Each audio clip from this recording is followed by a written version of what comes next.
శనివారం చౌటుప్పల్ మండలంలోని పంతంగి అంకిరెడ్డిగూడెం, ధర్మోజిగూడెం గ్రామాలలో పెండింగ్లో ఉన్న సమస్యలను పరిష్కరించాలని సిపిఎం పోరుబాట కార్యక్రమాన్ని నిర్వహించారు.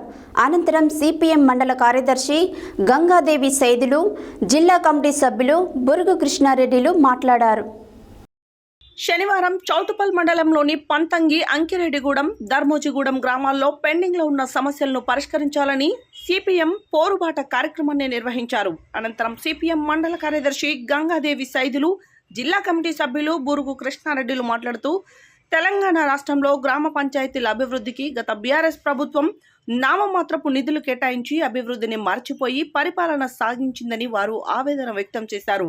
అదేవిధంగా పంతంగి గ్రామంలో 10 సంవత్సరాల క్రితం శంకుస్థాపన చేసిన ఎస్సీ కమ్యూనిటీ హాల్, అదేవిధంగా గత శాసనసభ్యులుగా ఉన్న కూసుకుంట్ల ప్రభాకర్ రెడ్డి ప్రారంభించిన గౌడ సంఘం కమ్యూనిటీ హాల్, కూరగాయల మార్కెట్ యార్డు నేటికి పూర్తి కాకుండా అసంతృప్తిగా ఉన్నాయని వాటిని వెంటనే ప్రారంభించి మనుగడలోకి తీసుకురావాలని వారు డిమాండ్ చేశారు.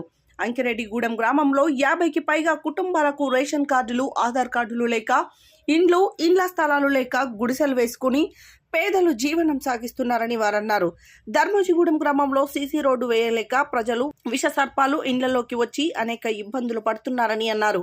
ఈ కార్యక్రమంలో జిల్లా కమిటీ సభ్యులు గడ్డం వెంకటేష్, మండల కార్యదర్శి వర్గ సభ్యులు చీరిక సంజీవరెడ్డి, మండల కమిటీ సభ్యులు చీరిక అలివేలు, నాయకులు అంతటి అశోక్, రత్నం, శ్రీకాంత్, మహేష్, యాదయ్య, శ్రీనివాస్ రెడ్డి తదితరులు పాల్గొన్నారు.